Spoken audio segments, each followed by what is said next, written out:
Hello, welcome to Spotlight on Cirrus. My name is Laura Higgs, and today's October 6, 2025, and I'm privileged to have in our chair today Murray Palmer, who has written a book and is here to tell us about the book. But first, we'd like to welcome Murray to our chair.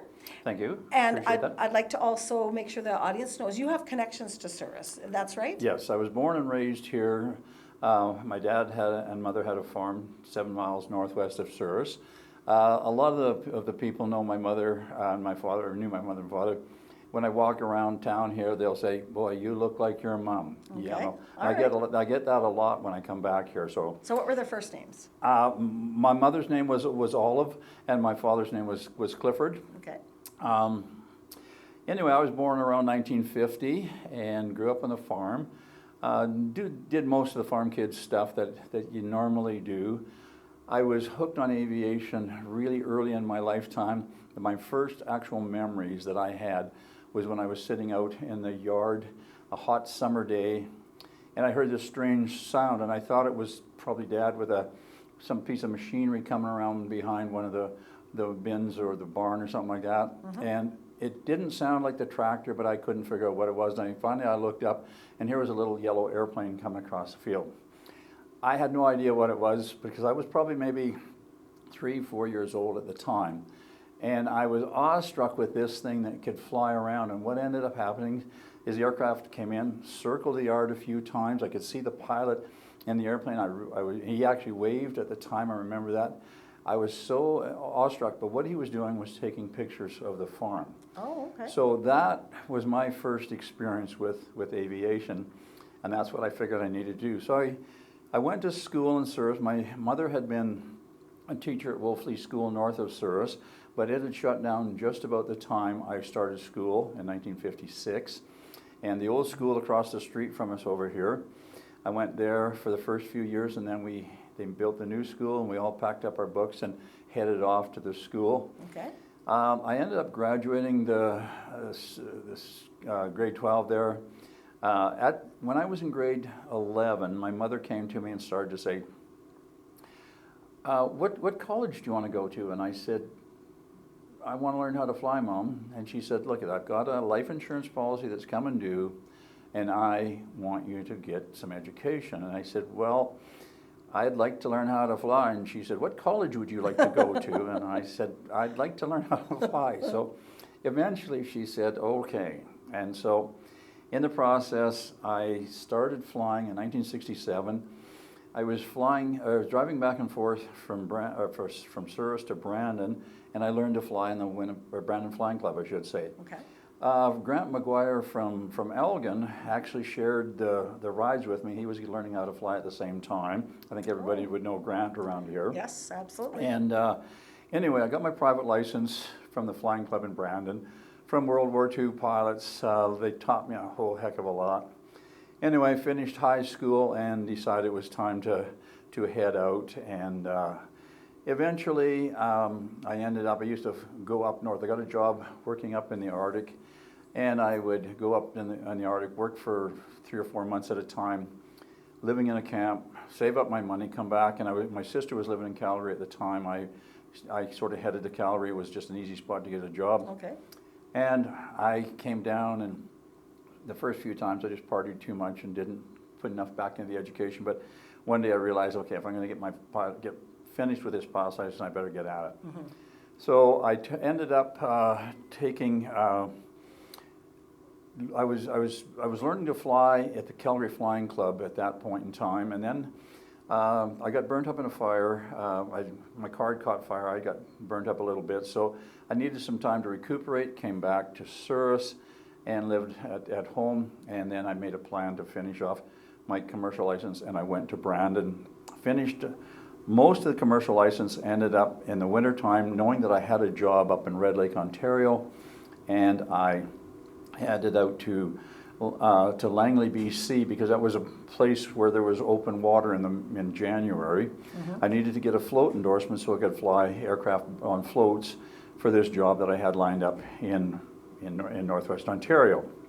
So the connection, I finished that and came through Manitoba on the way to Red Lake in the springtime. And when I when I got to Red Lake, I had a family friend there who had already basically lined me up with a job. Now, that was about 1972, I think it was, 1971, 1972. The flying jobs were really hard to come by back in those days. Really? There was still all kinds of World War II pilots still flying at that point in time. You had to have a lot of experience to get a job. I had 185 hours and 10 hours on float, so I was pretty green to, you know. But anyway, because of the connection, I ended up with my first job with Wings Aviation out of Red Lake, Ontario. Spent the year flying there. The next year, I wanted to get up into bigger, better airplanes, faster, all that kind of stuff. So I went up to La Ronge. I'd heard that Norcan Air was looking for pilots. So I applied. They asked me to come up for an interview. They hired me.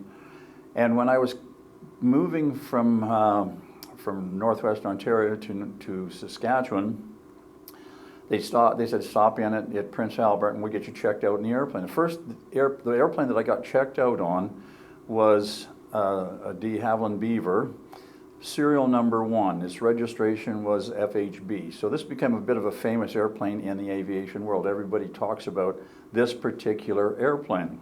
So as I got checked out, they also had what they called roll tanks, and they would attach these roll tanks for picking up water if we had to fight a forest fire. Right. And so, as it turned out, my first actual drop of water in anger on a real forest fire was with that particular airplane as well. So that was my claim to fame. My 15 seconds of fame was flying this particular airplane. And I have people ask me about that particular airplane all the time. And it was called? FHB was the serial number on, or it was the registration. Call? Serial number 1 of a de Havilland DHC-2, the first one in Canada. It was the pickup truck of the North. Everybody, and there's still many of them flying today. That was built in 1947. That particular aircraft's in a museum in Winnipeg, or I should say in Ottawa. And so most of the airplanes that I flew in those days are in museums now anyway. So anyway, I kept on. I ended up flying. After that, I left there. I thought I wanted to become an airline pilot. I was going to make lots of money and have a wonderful retirement with lots of money and a pension plan.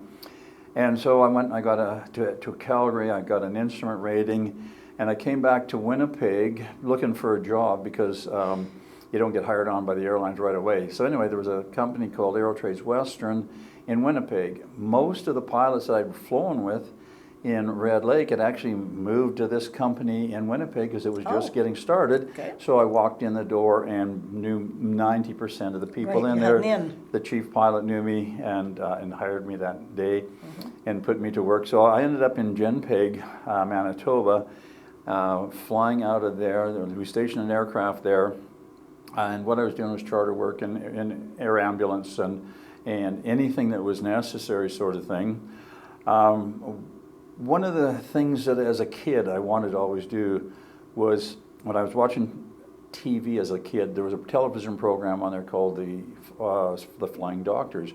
It was an Australian production, and it was about the Australian flying doctors flying their 3-engine de Havilland Rovers.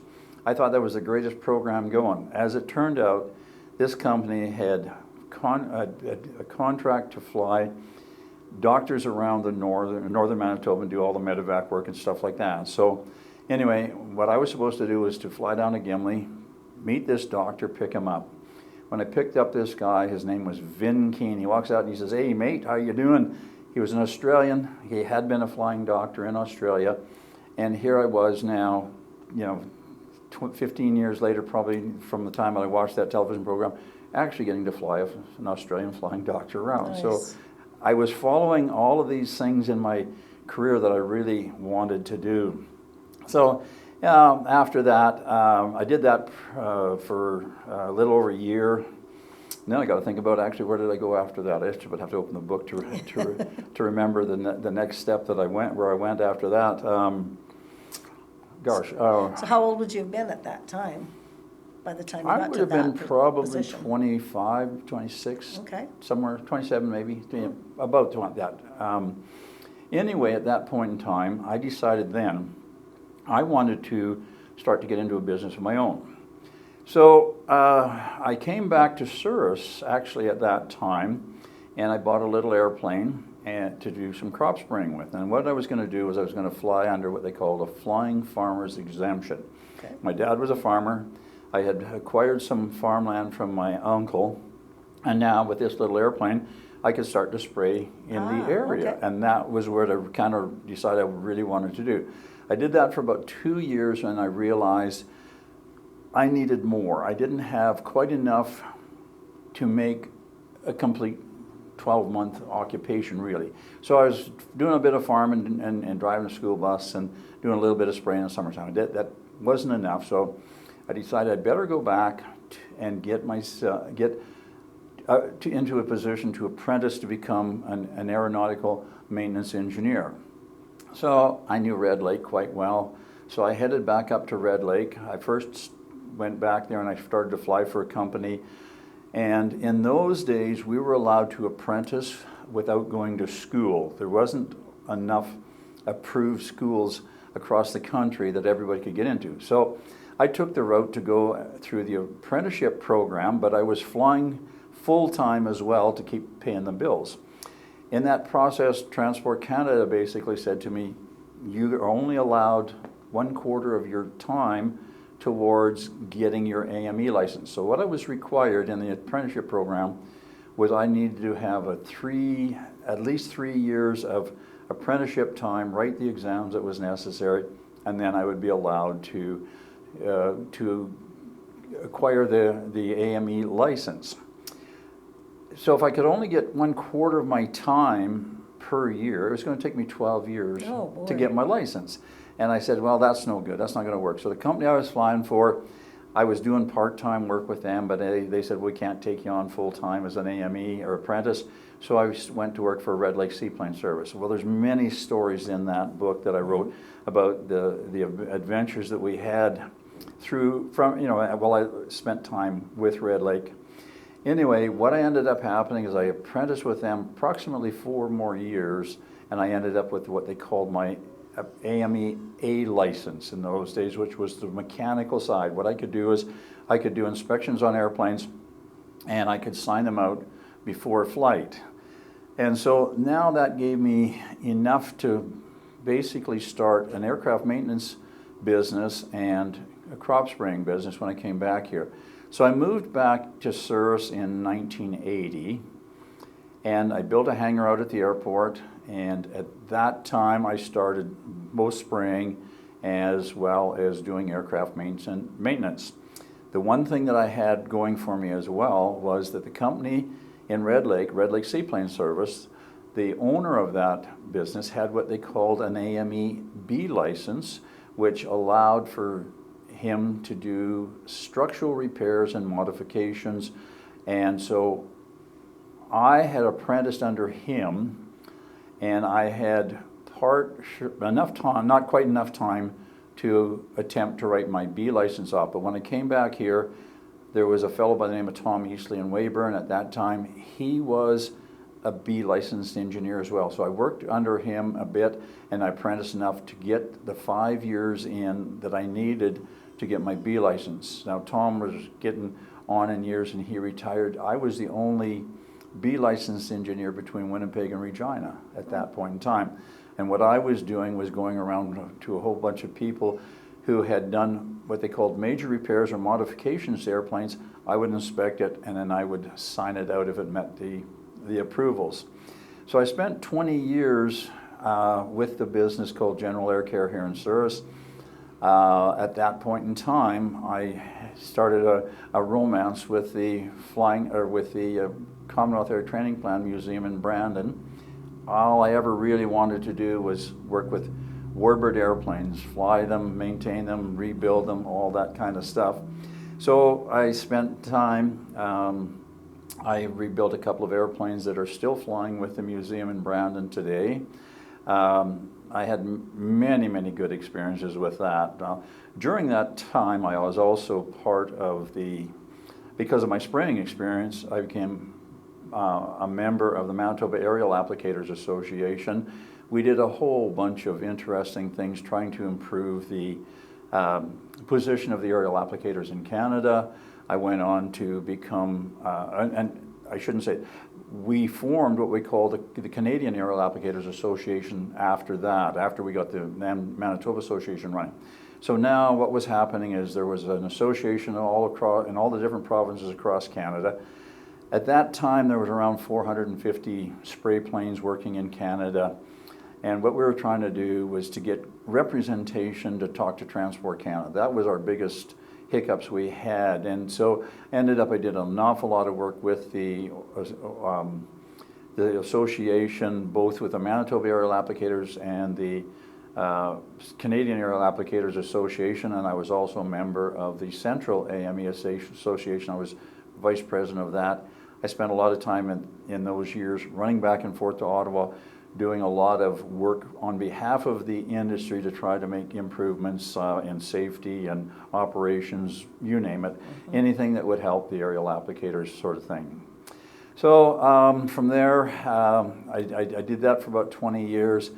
I was starting to have some issues physically, but I couldn't figure out what it was. But you know, I was wearing out. I didn't seem to have the energy that I normally had. And so I sold the business, and I started flying for Manitoba Government Air Service on single otters doing water bombing. I worked for the government for a couple of terms, or a couple of contracts, I should say.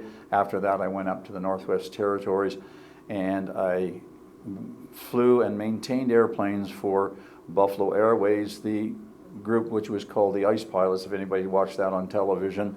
I knew all of the characters. When I was there, I was never involved in any of the filming or the videos that went on, but I knew all of the characters, worked on all of the airplanes that they had, and I was doing water bombing in the summertime, as well as I was teaching in a school of aviation in Buffalo, in Yellowknife at that point in time. So I worked there for, gosh, I forget, maybe 4 or 5 seasons, something like that, and then I decided it was time that I would head south.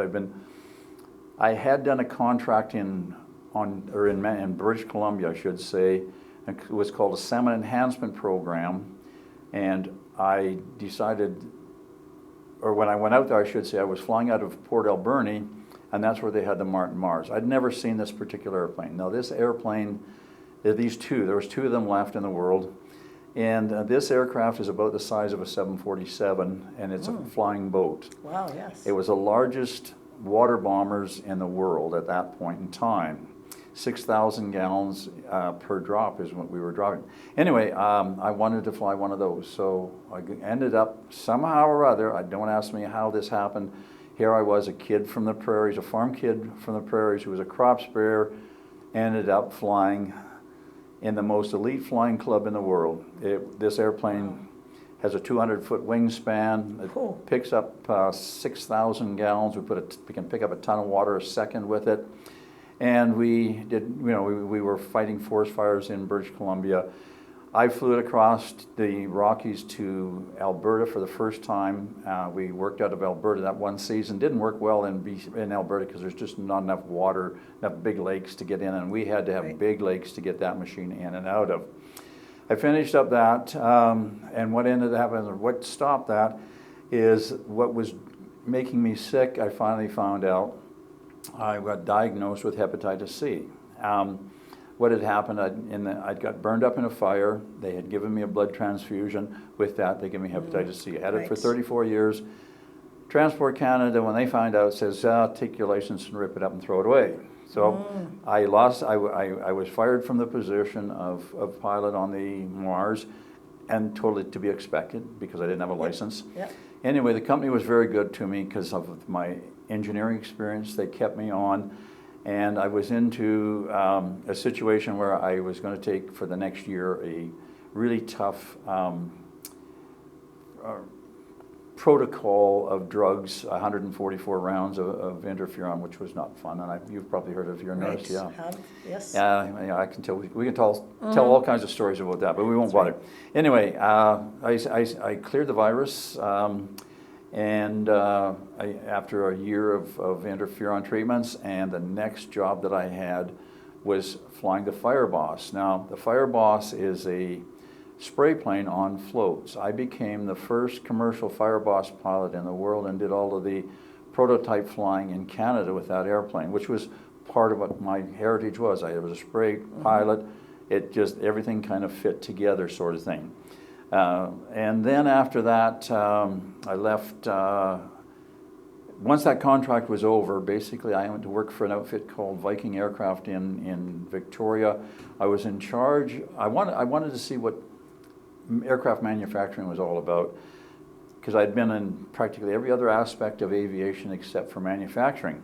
So what I did is I talked to Viking, and they hired me as their coordinator to complete the technical demonstrator, or the prototype aircraft, to get the de Havilland DHC-6 400 series aircraft flying. I spent about a year and a half or 2 years doing that. Once we got the aircraft up and flying, then there wasn't an awful lot going on in the Victoria area, so what I ended up doing was I took a position in Argentina where I was doing consulting work with the Argentine Air Force. They had de Havilland Twin Otters, which they had bought from Canada in the 1960s. These airplanes were still flying. I went down there, spent a year and a half getting them through their first major rebuild, got them set up so that they could understand how to go about doing it. And when I came back from there, I ended up going to Okanagan College in Kelowna and teaching aircraft structures for the next 7 or 8 years. After that, I left there, went back to Victoria, because we had our place in Victoria, which we never let go, and I became the director of maintenance for the Victoria Flying Club. Wow. There it is. That's it in a nutshell. Wow, that's incredible. What a career you've had. Now, Yeah. that being said, I'm going to show Okay. the book. You've written a book Yep. called My Life as an Aviation Junkie. And right? that's exactly what I am. Okay. Well, there's the book. We'll show our Yep. our guests here to see this. Now, this is basically, you give us a nutshell of your career. Yep. This is basically telling us all about your career, more about details of your career, Right. Yeah. and far more explanation so that people can understand a little bit better, even though they're not Right. necessarily into aviation. Yep. But you've written it so that they have background in order to read the stories that you have to tell. Correct. So Yeah. the reason I wrote this book was my daughter was after me to write memoirs. Well, I never considered myself to be a writer. My handwriting is absolutely pathetic. I can't take notes, because if I'm at a meeting and I try to take a note, I'm starting to focus on what I'm writing, and I'm trying to remember what they're saying, and pretty soon I can't. I have Okay. no idea what it says. Anyway, the reason I wrote the book was because my daughter was after me to write something. My son basically had a Father's Day thing where he sent me 50 questions, Oh, okay. of what my life was all Right. about. So anyway, but I'd already written the book by the time he had actually done it. He didn't realize I had written the book. But anyway, at Christmas time of last year, Christmas Eve, I was sitting there thinking, no, I don't want to write this book. This is stupid. New Year's Eve came along, no, you'd be stupid to do this. So I got up on New Year's Day, started typing, and I didn't take notes. I can't take notes, so I started spewing information out on the computer. I just started writing, no chapters, nothing like that, just memories that were going on. And then I could get to a point where I go, oh, hey, I think I might have written about this before. I better go back and check it.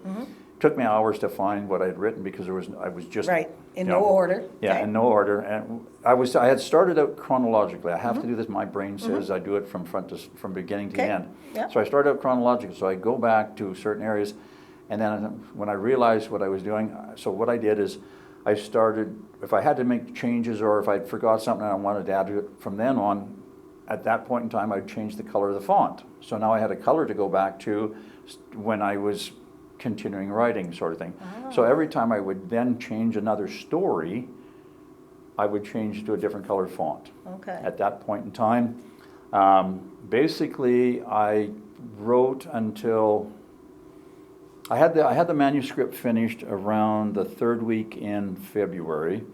A friend of mine who had been part of the Fire Boss operation said that he would do the editing, and I thought, wow, Oh, this is amazing. nice. So I had approached a publisher. They had given me a format to put the book into for publishing, and so if it had been me doing the formatting, I would have taken a hammer and I would have fixed my computer, because that's how good I am with computers. Uh-oh. So anyway, I gave it to Jamie, and Jamie, he did an amazing job of editing for me, sort of thing. Okay. And I did some editing, of course, but he was much better at it. I can't spell, I can't write, sort of thing. So anyway, he finished the editing by the third week in June. I took this jump drive that I had the book on to the publisher in the first week of June, I should say. He did the last week of May, that's what it was. 4 days later, they give me a proof, which was just the pages and the cover. They weren't bound.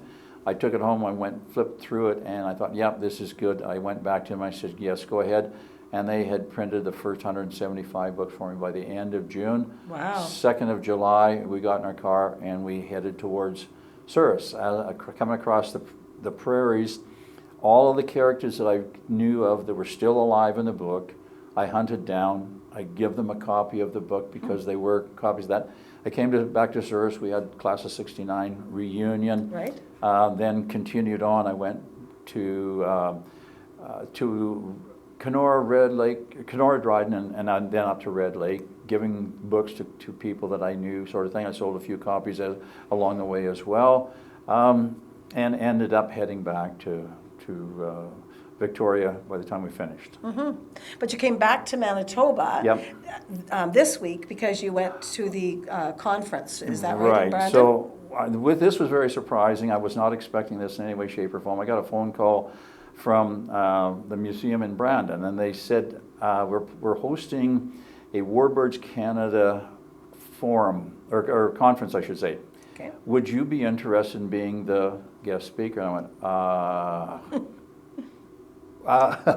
I was kind of awestruck, to be honest. What an honor.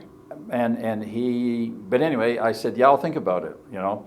Well, we were driving out to get some groceries, and I talked to the wife about it, and she said, I think you should do it. And so anyway, I called them back and I said, yeah, okay, I'll do it, sort of thing. So they flew me out here, and on last Friday, I did about an hour, not quite an hour, maybe 3/4 of an hour presentation to the Warbirds Canada group, which put me in front of all of the old Warbirds. Well, again, that put me exactly where I wanted to be, because all I ever wanted to do was be involved with Warbirds from the time I was a young kid until, well, I'm not a young kid anymore. Yeah, and you're not quite finished. Well, especially putting out the book, for sure. Yeah, I mean, with this book, when I wrote it, what I wanted to do, I wanted to stimulate my grandkids. That was the real intention of doing this. I wanted them to chase their dreams, to realize that the only thing that would stop them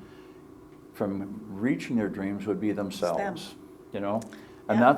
that was the thing that I was trying to get through, and I wrote it more for my grandkids and my kids, but both my kids there's all kinds of things in there they say, I had no idea that you did, you know? Wow. Which they wouldn't, because, you know, you'd be away flying, and, you know, I didn't necessarily bring all the stories home and tell them, sort of thing.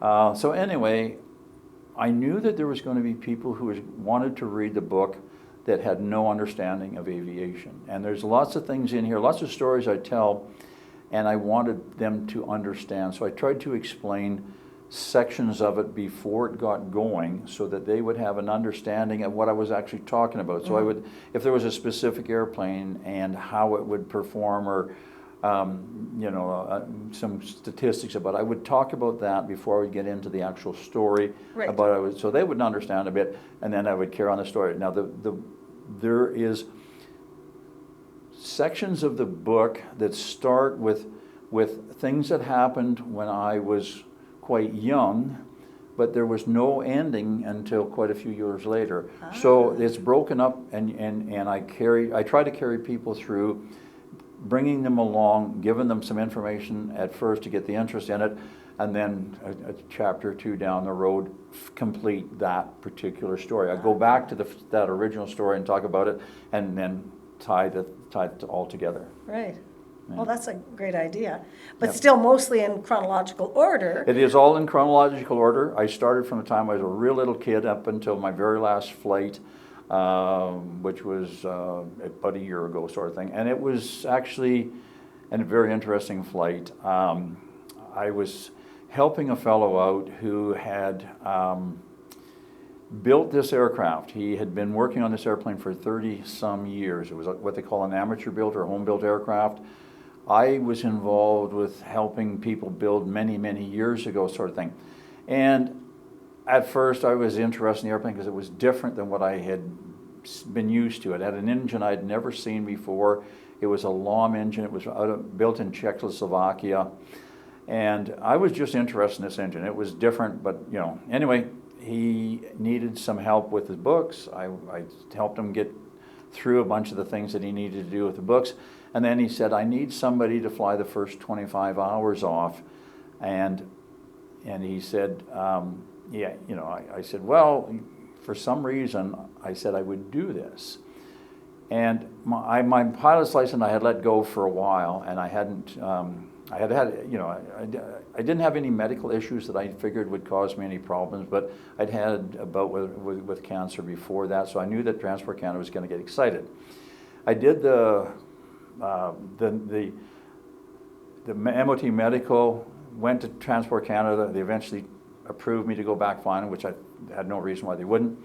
And then I went and I talked to them that I would fly this airplane. Now, for some reason, there was something in the back of my mind that was always pushing me that you need to do this. So the first flight we did worked out okay. Second flight was okay. On the third flight, this aircraft, there was things which I did not know about the engine, and neither did the owner of it who built the aircraft. And anyway, what ended up happening is you fly what they call a circuit. You take off, climb to 500 feet, turn what they call crosswind. Then when you get to 1,000 feet, you turn and you fly downwind until you get the far end of the runway. You usually go about 45 degrees past, and then you turn what they call base leg, descend down to 500 feet above the runway, turn on to final, and then usually you try to land maybe 1,000 feet down the runway when you got lots of room.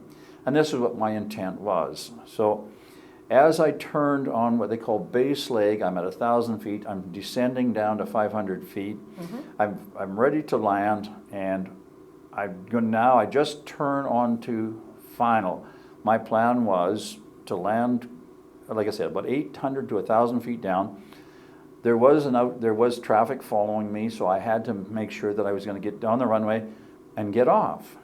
So I selected, in the pre-landing check, part of this is to select the propeller pitch into what they call fine pitch.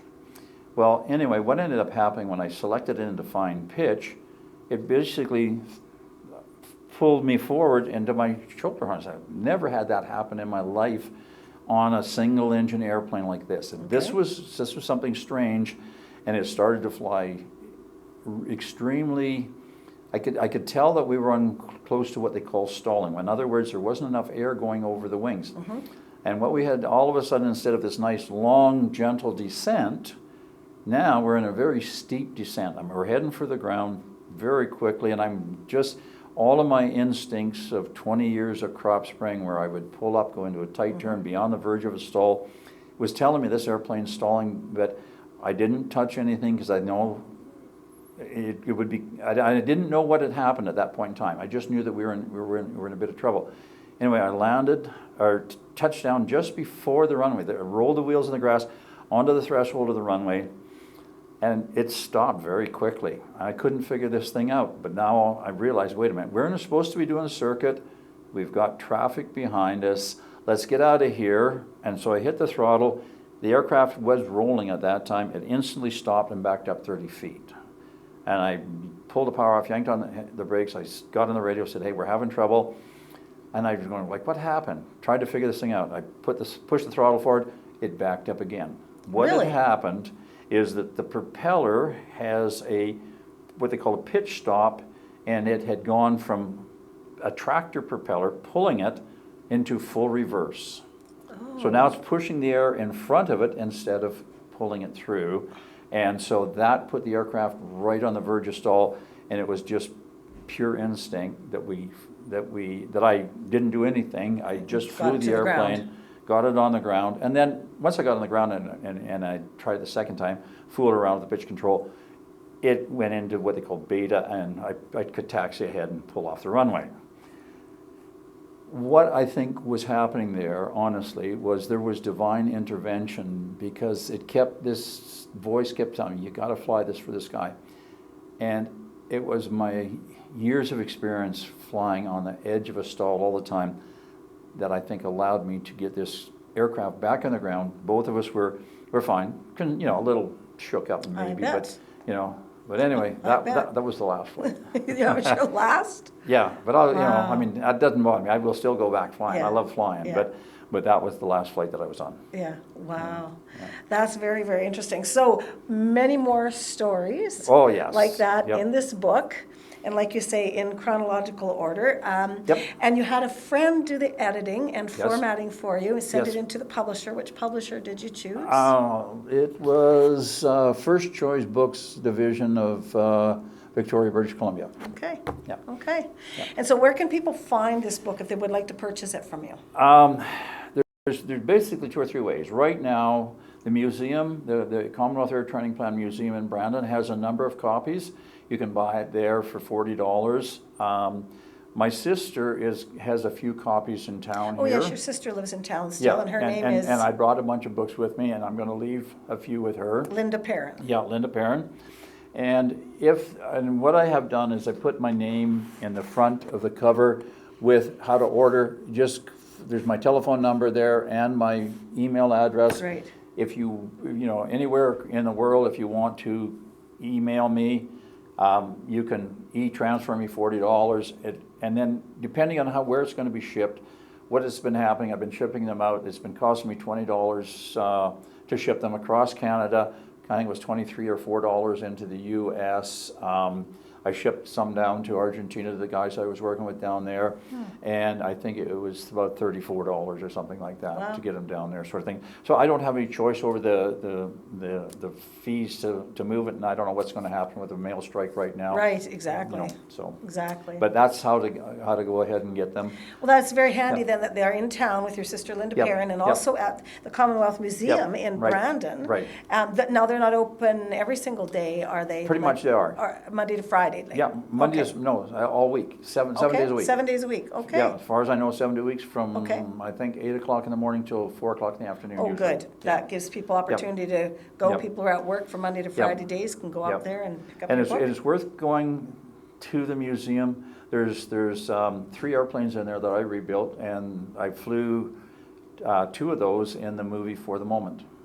Oh, you did? Yeah. We have Russell Crowe was the star at the time. Christiane Hurt was the staress, I guess, if that's the right term. And I got to fly those 2 airplanes from the museum, and I got to also fly one other airplane that was in the movie as well. Wow. Yeah. Very neat.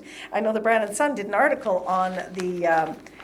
They have the general meeting and the conference, and they have you in front of one of the planes that you helped to rebuild. That aircraft that showed in that picture is the one that I rebuilt here. That airplane had been sitting in Farmers Field by Saskatoon in 1946. It had been built at Fort Erie, Ontario, flown out here. It was going to go on strike. The war ended, and it sat in the Farmers Field from 1946 to 1983, I think it was, when we picked it up. There was a tree growing up through the airframe of it, sort of thing, And so anyway, we completely rebuilt it. I flew that airplane for the first time. I was just absolutely amazed at how nice of an airplane it was to fly. Yeah.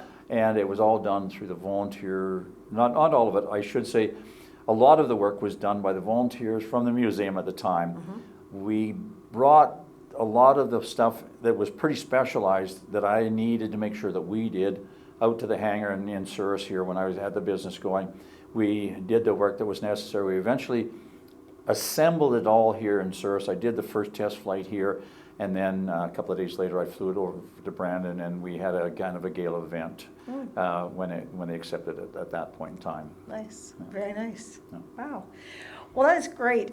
You're only in town for a few more days, is that correct? I'm heading out tomorrow. Tomorrow. Flying back to Victoria tomorrow at I think 11:30 or something like that, 12:30, something All like right. that. Yeah. Well, I'm so glad that our producer Sheila Kirkup Yep. realized that you were in town and brought you in to have us on our show, Spotlight on Souris. Oh, We thank like to make sure the community is aware of everything that goes on within our community, but Right. people outside of our community who are from here, if they've got something to share with us, we so appreciate it. And Oh, we good. really appreciate your time coming in and Oh, sharing that. Thank you very Thank much, you. Marie. Thank you. I All really right. appreciate that.